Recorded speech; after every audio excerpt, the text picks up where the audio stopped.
There's no wonder we're proud of Judge Stoudt. Everybody come talk to us. Something. Didn't Longview finally recognize this man and name a street after him? You know, that is right. Yeah, what street is it? Well, Bill Stout. Yeah, that's You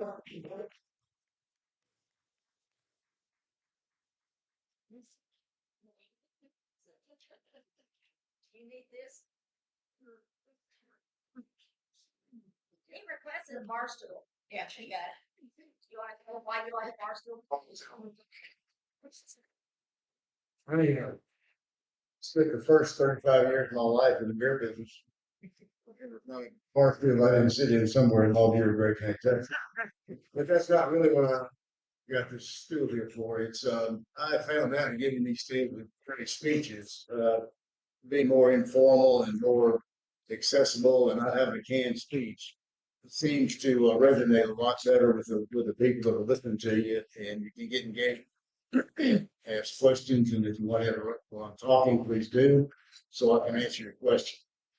The second thing that Connie asked me about, I said, well, I'm just going to bring my speech on these cards, and she said, "Oh, you're going to be a mountain cat." And I said, no, this is just to remind me of exactly what I'm going to talk about. And I'm going to talk about it from my heart and from my mind because I live it every day. So here we go. I want to first say that the state of Gray County is in exceptionally good shape. Sure. We should be very proud of where we are.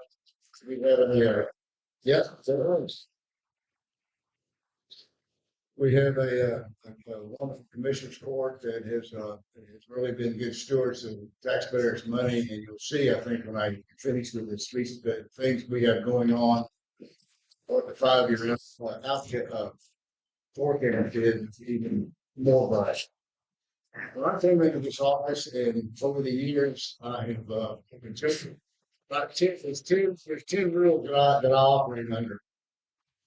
And I call it a 10-point plan. And that's what I have tried to operate in the entire time I was in the county judge. And quite frankly, it's not changed that much simply because it's so just basic. If you do these things just basically, everything will be just fine. And the people will appreciate it. And I learned these things when I first started to think about running because we had a lot of turmoil in the county. We had disjointed communications on the commissioners court. We had very fractured relationships with other city governments, and I really wanted to get past that. I wanted us to have a unified government, working together, working towards projects together. And when you find out when you do that, you find out that it's cheaper to get projects done if you're working with another city, county together, with equipment and manpower. You can get things done cheaper and more efficiently. So my first goal was unity in Gray County, and that was bringing unification to a lot of the city governments around us. We have English County; they're small, with the exception of Longview, which is a fairly large city. It's our county seat. So we have relationships with all of our cities to do interlocal agreements where we can assist them, they can assist us, and we can work together. Goal number 2 was responsiveness. I wanted to have the county judge that was responsive to anybody's complaints.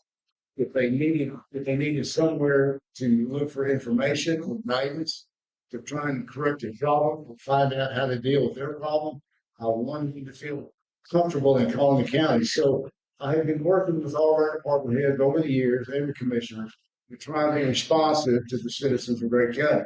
That is who we work for. Make no mistake about it. I'll never forget the first seminar I went to in Austin, Texas. I was listening to the speaker, and he said, "Can everybody spell public servant in this room?" Sure, of course you can. Well, if you can't, you need to get up and leave because that's what you have become by you taking this off and serve the public. And if you don't understand that, you do not need to be the county judge. So that really resonated with me in terms of what I had gotten myself into. The third goal I had was responsibility, financial responsibility. I think in most businesses and the business people here in this room today will tell you that 90% of your problems in business can be corrected if you have a strong financial position. that is my intention to bring to Gray County with strong financial positions and fiscal responsibility. Number 4 was economic development. In my past, I've worked along with economic development corporations and other economic development people in the state, bringing different projects here along you. And it really it's a very effective tool if you bring the right people in the room together. It's amazing what you can get done if no one cares who gets credit. And we have been very successful in bringing some very large companies in this. The 5th one was team building. I want to build a team in the county where all the department heads are part of a team. We all were working for the same goal, and that goal was to provide the best service we can to the citizens of Gray County, because that's who we work with. Goal 6 was planning for tomorrow. If you're sitting on your hands and you're not thinking about what's going to take place 5, 10, 15, or 20 years from now, you're going backwards. And that's why I've always felt in business, and that's the way I felt in government. If we do not plan for what we're doing today, we will not be ready for tomorrow. And I will tell you that Gray County and East Texas have a wonderful future ahead of us as a region and as a county. We have very close relationships with all the other county judges around us. The unfortunate part for all of us is everybody in Texas is starting to discover East Texas. And everybody's wanting to move here now. And that's good enough. So we've got to be ready for all those things.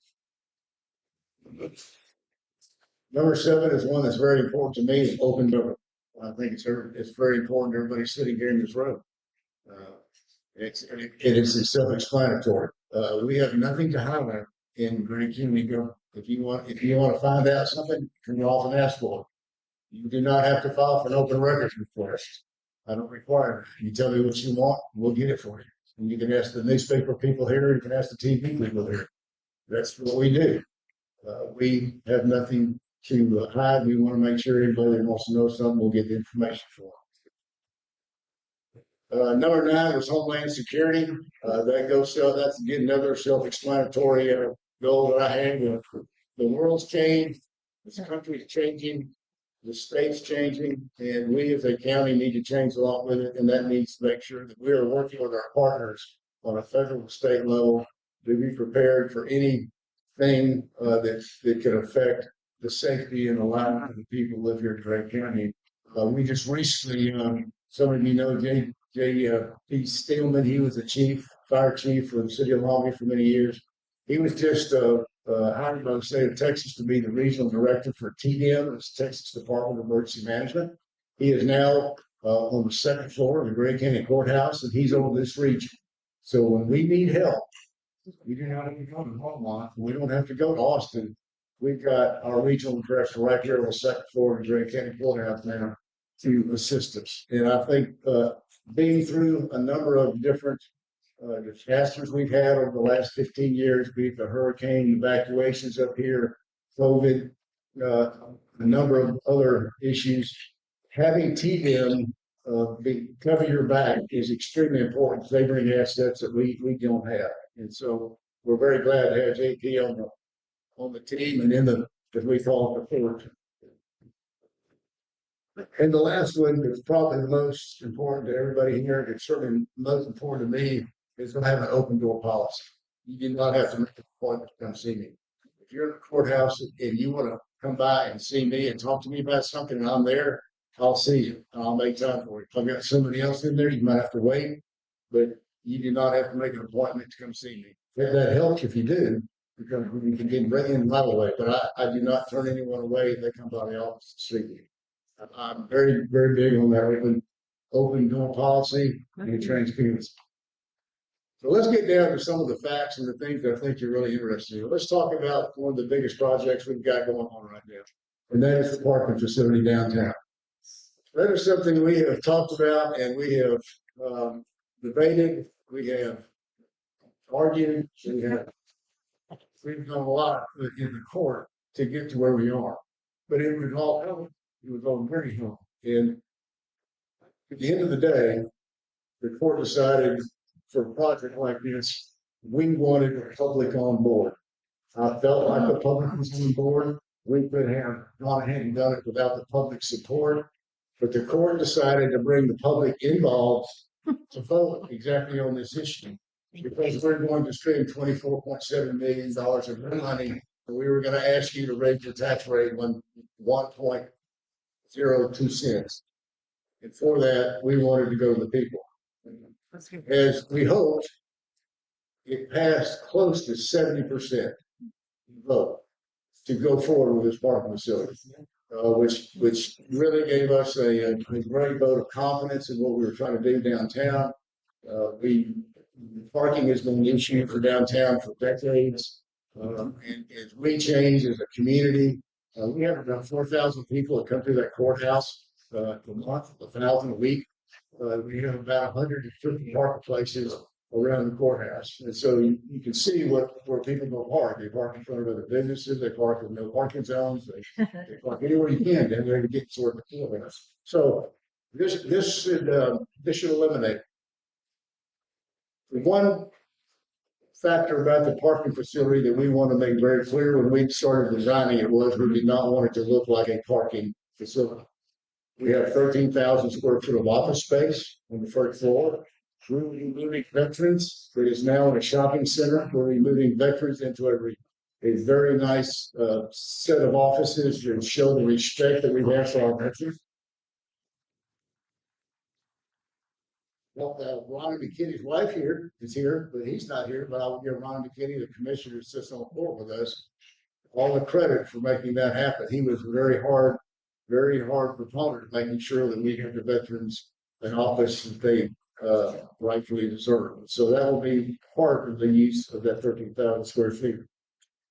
We'll be moving the tax office, the tax and license plate office will be moved to that office facility underneath the parking facility. And I'll explain more about what we're doing in some other construction projects that will affect the tax office, but we'll be moving that across the street as well. It'll be the same setup, and it'll be across the street, and you'll have to come to the courthouse to pay your taxes or to get your plates. And the third one will be elections administration.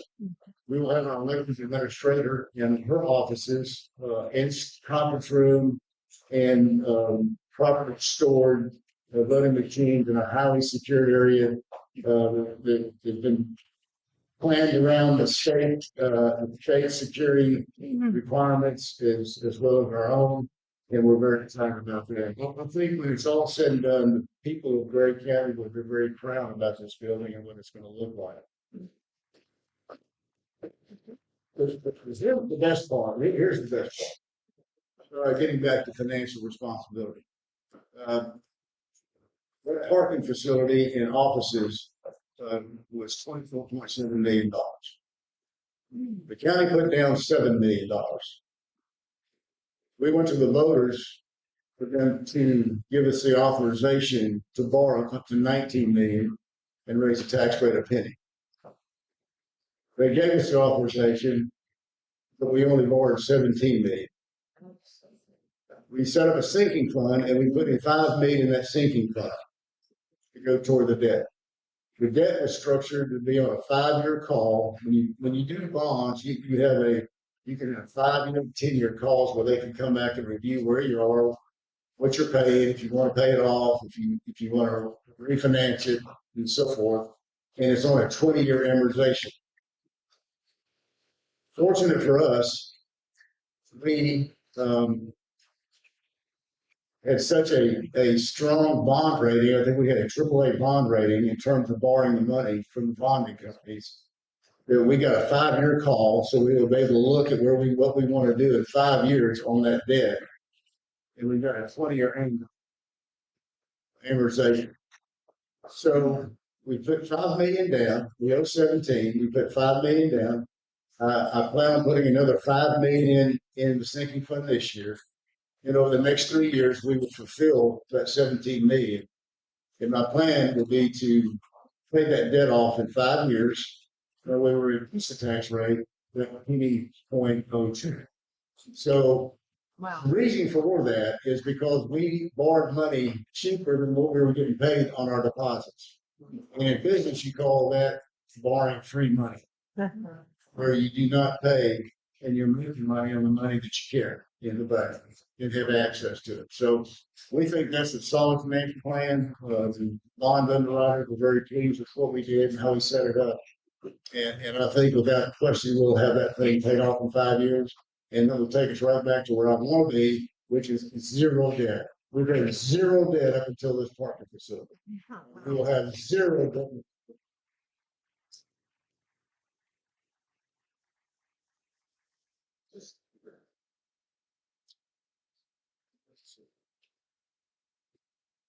The office I was talking about affecting the tax office. We are building two, we call them justice centers for now, but the precinct 2 office, it's on Highway 80. We are moving that to the corner of Gilmore Road and Fairmont, where the old Bear Bank building was. We bought that Bear Bank building. We are in the process of getting the architects, doing the final plans regarding all the engineering, and we will start construction on that hopefully in the next few weeks. That will, if you've ever been to the tax office out at Precinct 2, who has? It's about the worst thing you could ever go to pay your taxes. And we can do better than that in Great County. And so what we're going to be doing in this new facility at Precinct 2, it'll have the Justice of the Peace Courts, it will have a constable's office, it will have the commissioner's office, and it will have our tax office that is in the current location. And it will have a drive-through window. So we're going to try and see how that works out. You might have a lot of people getting in line to use that, but we'll see how it works out. And we think it's going to work out great. And it's kind of a new twist to make it a little easier to pay your taxes. Nobody wants to pay them, but it's the price of freedom. So we want to make it as easy as we can. That's right. We're also building that same concept in Precinct 3, which is in Kilgore. We've had a 50-year building over there. That used to be an elementary school. We retrofitted it into county offices, and we have a tax office over there as well. We're going to consolidate all of that into one building at the corner of Fritz Swanson and 31. It'll be right next to the new high school. If you've been over to Kilgore, you can see what's going on over there. They're building it out, so it'll be an amazing building in Kilgore with that new high school and elementary improvement. And there's a new fire station that Kilgore's building across the street from where we're going to be building our new Justice Center. And we'll have Justice of the Peace, the Constable, and the Tax Office. And in a relationship with the city of Kilgore, city courts will use our courtroom to have their city court. So great win-win-win for everybody. Certainly for Kilgore, certainly for Great County, certainly for the citizens. And improving our facilities is part of the future planning is this area in East Texas grows. While all that's going on, we are in the midst of converting a 30-year-old software financial package into the courthouse. 30 years old. Yeah, and the reason it's 30 years old is past auditors do not want to mess with it because it's so complicated and it's so challenging. Well, our last auditor retired, and we have a new 32-year-old auditor that's ready to take it on. And she is a go-getter, and she's got the programs going. We're in the midst of the transition right now. We'll hopefully go live. Let me take it back. We won't be live for 2 years, but we'll be paralleling our old system and new system for a year to make sure that we got it down right and we've included everything that needs to be included and we've not missed anything with the consultants in this process. It's an absolute. Oh, it's just really a tough deal to do. That's what I'll say. And it's change. And if you've ever been in government, change is hard to do in government. I remember one of the first things I've heard when I came to Great County was I asked the question, why do we do it this way? And someone said, well, that's the way we've always done it. Maybe we can do it a little different, and maybe we can do it a little better. And so you kind of get into that mode, and now change is not so threatening. to the employees, department heads, or elected officials. It's part of growing. It's part of the change that's taking place within the state, country, and county.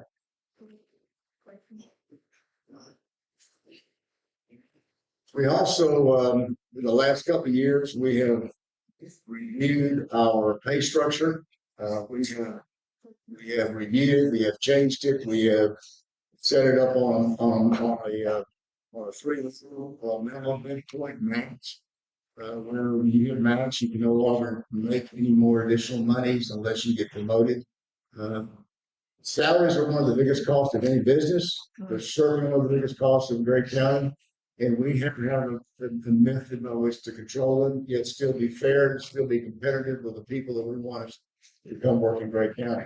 So we went through that on the lower rim, so from the pay scale this past a year or 2 years ago, and giving 5% and 7% raises to the lower level pay scale. And then this past year, with our new DA, John Moore, who's here, what we found out is that in order to have a efficient, effective, and strong district attorney's office, we have to pay more money.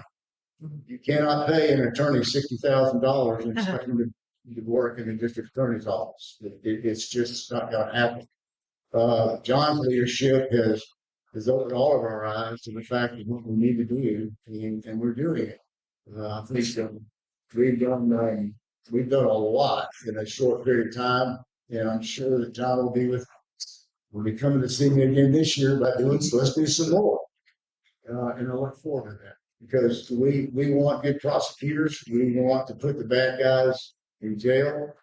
This is East Texas. We believe in law and order, and I believe in a strong sheriff's department, which I'll get into. To give you an example, 22 years ago when I got here, I had committed to strong law enforcement. And the annual salaries back then in 03 were 6.8 million. Today, the salaries are 30.2 million. Now, that's not just because of the last 20 years of inflation and all that. It has a lot to do with a period of time where some people in other parts of the country thought that we ought to defund the police or we ought to do away with police and all that nonsense. And at the same time, we're trying to pay police officers more, trying to hire more, and we will continue to be that way. And the police officers' payroll back in that time was 5.8 million in 23. Today, it runs 24.7 million. We used to have 149 employees. We have 267 employees now. And it has to do with the jail, operating a jail.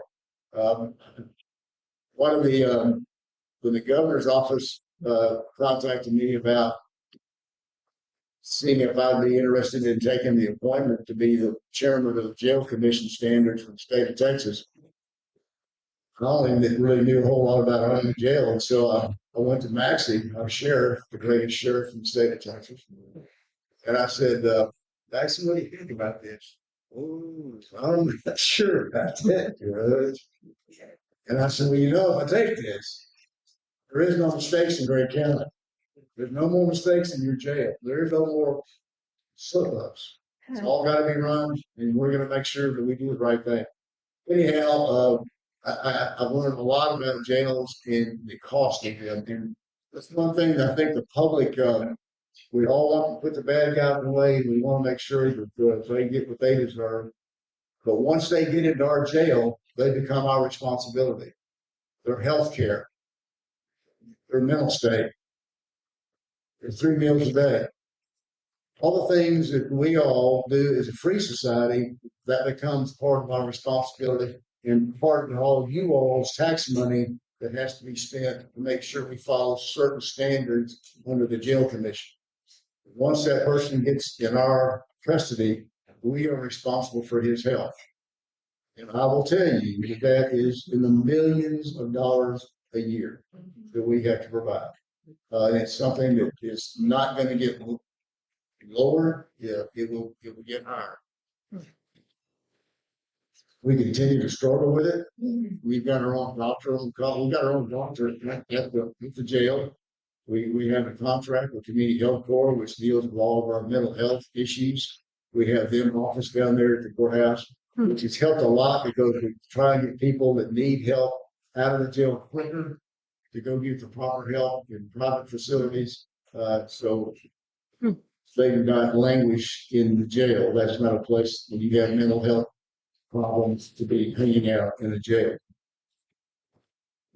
Some of the other things we've done for the sheriff's department this past year is we just bought a new command bus, 1.3 million that we bring on site for emergency management in different areas. If we take it to another county or we use it in this county, we've heard the fires. We've got an emergency management bus set up north of here where the fires were very bad. Some of you might remember that back in the early 2010 or 11. I'm not sure exactly when that date was, but it basically becomes the command center for the sheriff's department, but it's out in the field. We have satellite ability for internet connection, connect to Washington, TDM, and anybody else.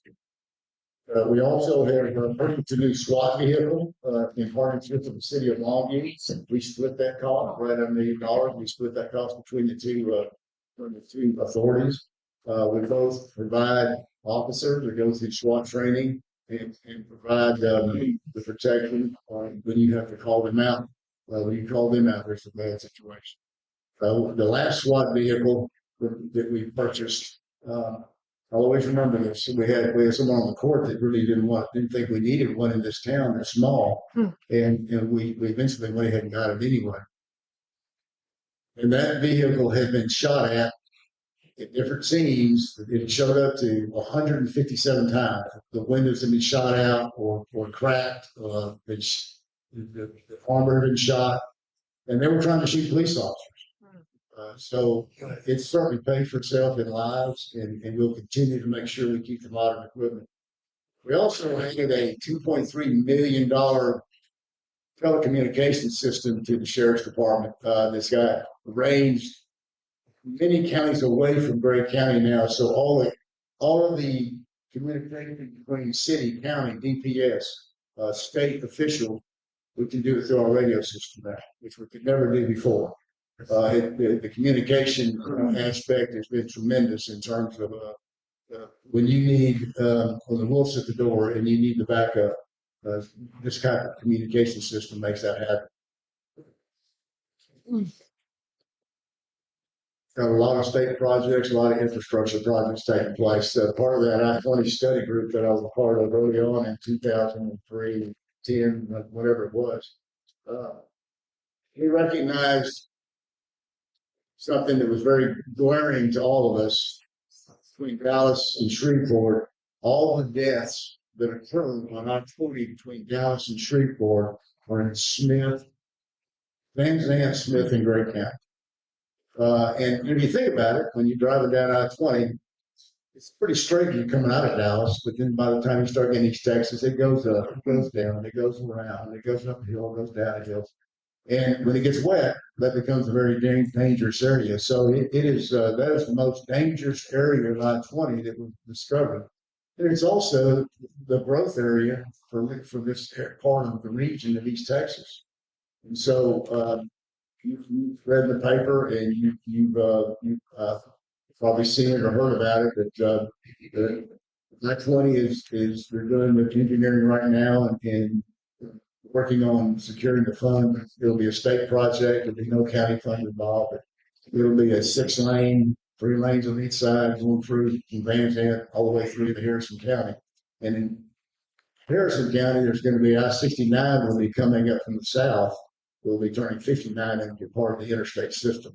So what I'm saying to you all is that you can visualize the infrastructure and the access to major highways in the next 10, 15 years. You really won't recognize what it's really going to be something to see. And one you're going to see real quickly is going to be the Highway 31 and I-20. That will be have a clover leaf in it. I tell people we're going to be a big city. It's going to have a clover leaf right there on I-20 as you come in. That's been a very dangerous area. That's a $360 million project. It's been funded by the state. That they've already started on that, and that should begin hard construction sometime in 26. Also, you've heard about Highway 42. That was scheduled to start around COVID time. And of course, when COVID hit, everything stopped, and that was moved up. And since then, it's still on the books. When we started, it was approved and funded. It was funded for 30 million, and the cost now, because of the delay, is up to 65 million. But the good news is it is in the TxDOT budget. They are moving forward with the project, and that should start sometime in 26, 27.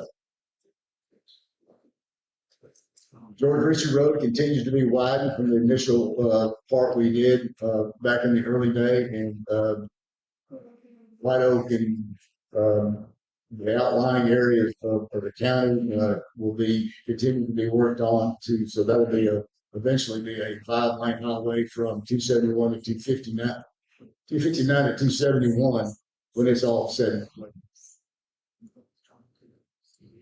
271 coming out of Gladewater, as you well know, from I-20, 271 is 4-lane, but then it kind of goes into single lanes. You've got passing lanes. That's all going to be changed into 4 lanes with turn lanes all the way into Gladewater, with a loop around Gladewater that will hook it back into 271 and go on into Upshur County. So that's a big change for that whole area. And what really makes that even really a great project is the Regional Mobility Authority has finally settled on their last part of the Loop 49 toll road, and it's gonna turn into 271 right there at I-20. So you basically will be able to go all the way around from Longview on 259 all the way through, and you go around Powell. But continue 49 right now seems 30 minutes when you drive Dawson. If you've ever noticed the timeline, it saves if you can use it. So that's going to be another big project that they're starting to work on right now, the environmental and the engineering. I-69 has not been talked about a lot. I just mentioned it a little bit ago, but that's going to be a major change for Harrison County. I-20 and 59, where it intersects right now, that'll all be turned into an interstate.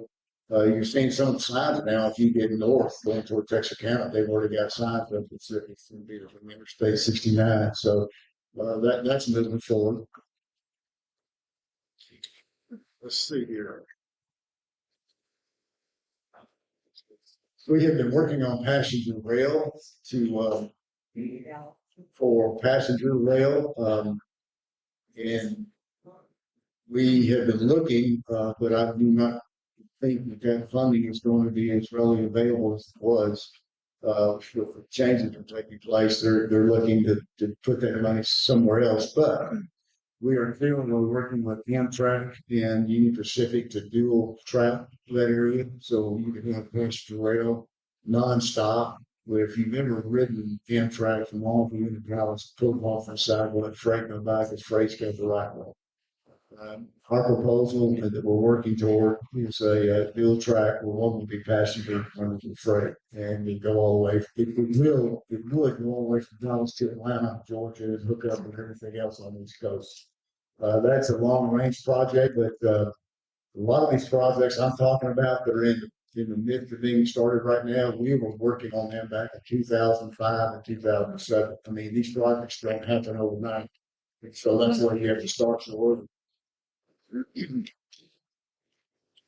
Another project that we're talking about doing, we've got to do, and we've got it looking now on the MPO, it's Metropolitan Planning Organization. It's in concert with Longview, is an overpass in 149. If you've been out to 149 and you got stopped by the train tracks across the 149, you live in Lake Cherokee, I know you guys have. It's a 15-20 minute delay.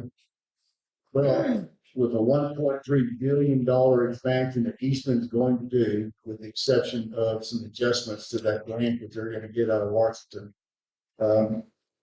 There's going to be a company's announced construction of what's called custom logistics, which is going to be a freight and rail support system for Eastman that will turn that one rail that goes across 149. They'll have branch out probably 12 more tracks will go out to that the Petty property, as I call it. Dr. Petty on that property right next to Eastman.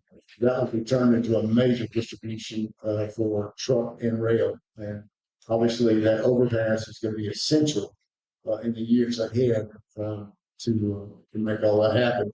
149 is a recognized emergency area of people that are evacuating the coast. The 149 is recognized as one of the evacuation routes. So it's not something that we're thinking about doing. We've got to do it, and it's just a matter of getting it set up and going through the process. People in Austin are being made aware of it, Texas aware of it. We've got preliminary plans on it, and it comes down to one thing: it's trying to get the money made available to get it done. So that's the hardest part, but that's being worked on as we speak. One of the things is finally starting to take off, which has been something that it's been kind of close to me for a long time when I was on that city education group, was the expansion of the university center here. I was on the initial group that founded the university center, and unfortunately, from the very beginning, a lot of promises were made, but a lot of them are not kept in terms of what the future of that center is going to look like. There's a new president that is taking over the University of Texas, Dr. Philly, and I'm extremely excited about her plans, and she has already announced what's going to take place in that center. We have just secured another $10 million to expand out there with a new building that will be used for expanding the nursing program. And she's applied to do a PA program out there, physician's assistant program, which is going to be a game changer for that whole university out there. Wow. It's going to center around a lot of medical areas, and we think that's going to make it a very successful venture.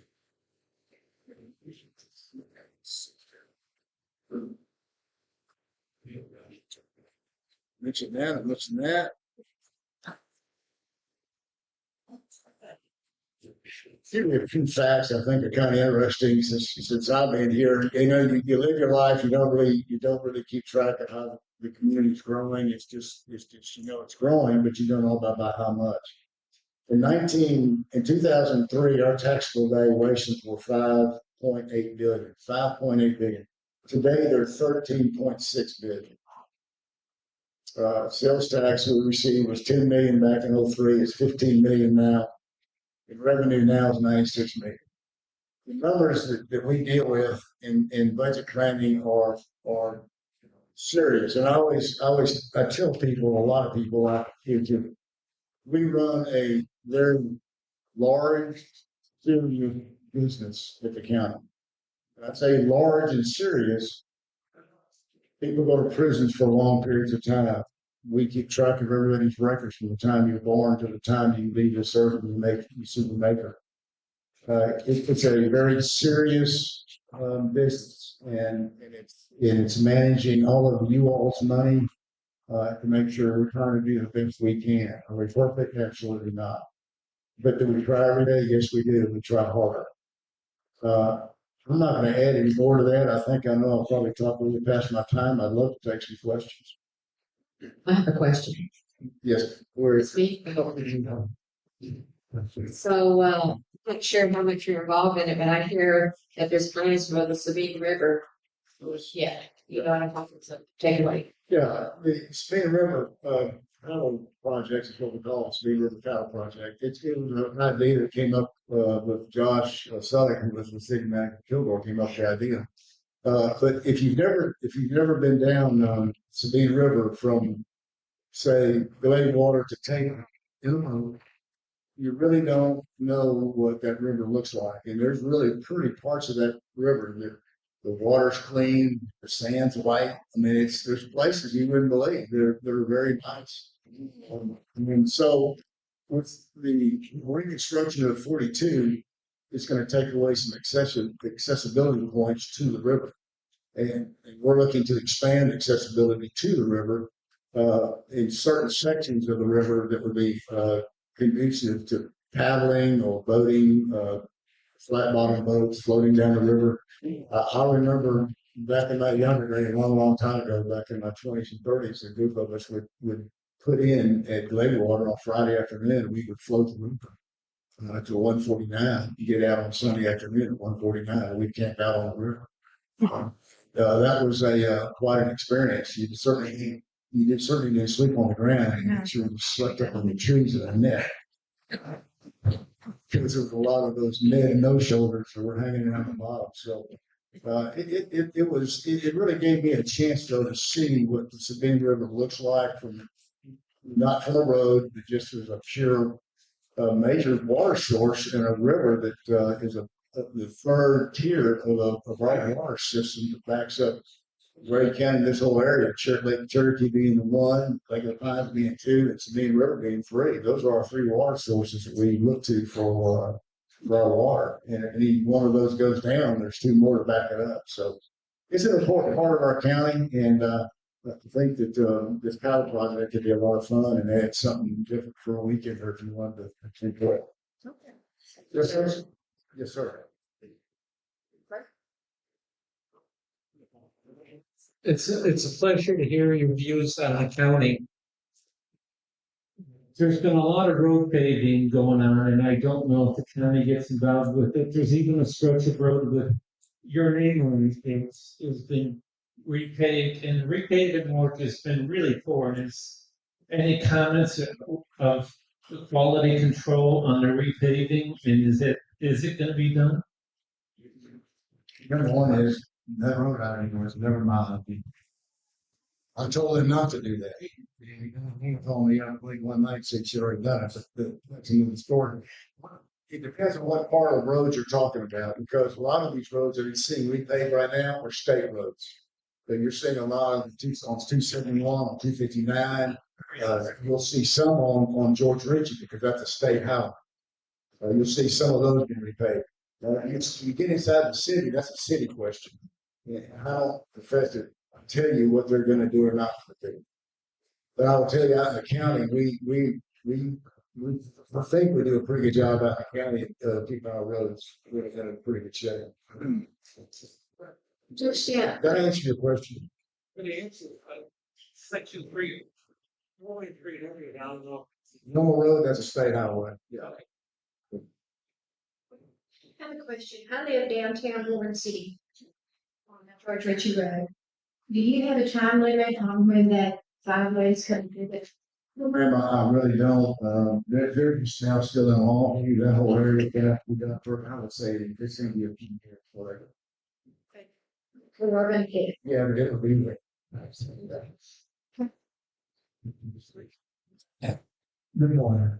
I kind of set in on Stoudt commissioners meeting when we got the debating about the pocket watch and putting out the county to borrow money to be able to make that happen.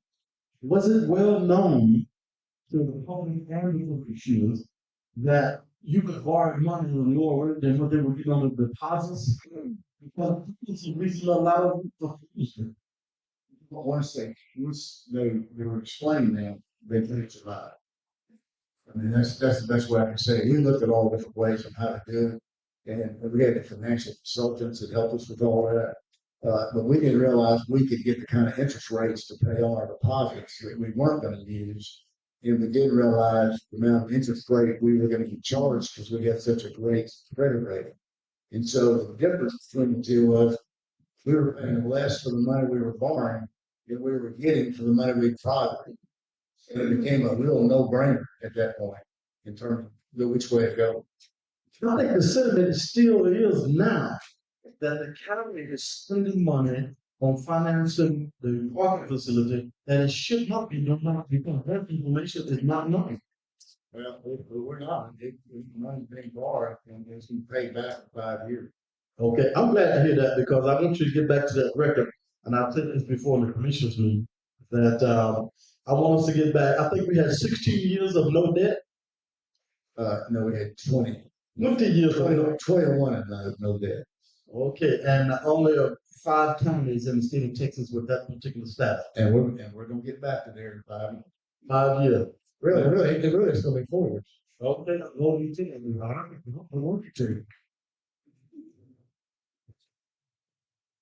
Connie did an excellent job of telling your past. A lot of us want to know your future. Wow.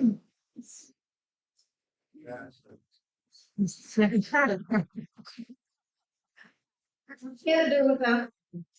They're excellent.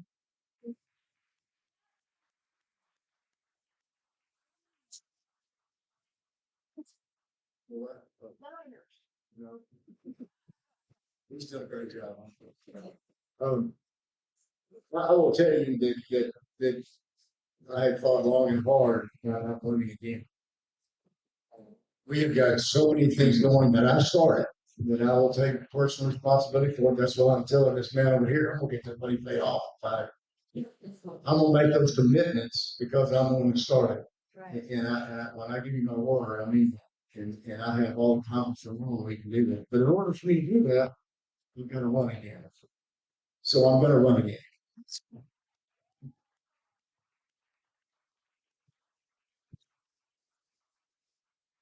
Yes, sir. Thank you, Judge, for being here, for all the hard work you've done for all of us here at River County. We appreciate your commitment. LeadCo has been buying up some abandoned old commercial properties, some lands, Tetco, and even same in Gladewater. Seem like they're being very active as well. Are there any economic development projects you can expand on? Because I know y'all are working hard on that, but I was just curious about that from a county perspective. William, I will tell you that we have inquiries about East Texas, Gray County, Longview, Kilgore, weekly about people getting information about what's going on over here. And I will tell you that we have all the ingredients to be extremely successful, more successful than we already are. When you got business-friendly county government, you got business-friendly city governments, you have very little debt, if not no debt, in 4 years, 5 years. I'm over 5 years. There's just really nothing to hold us back. We have sufficient reserves to step up to the plate if we need to. We can put down 10% on major highway projects and not miss a beat. We have relationships in Austin that we never had before. And that means so much for things to happen in your community. I can't tell you how much it means to have seniority down in Austin, with senators and House members, to work with our county judges that carry the message that we need. And some things we can't do without state's approval or the state's involvement. And I feel extremely confident of what's going to take place in East Texas. And if you've got a business in East Texas, I'd say strap on because it's going to be fun. They need insurance too. Yeah, they need insurance too, right? But you sell. Okay, with that, I think we're going to end. Remember, he has an open door policy. So, thank you, Judge. Round of applause, Judge.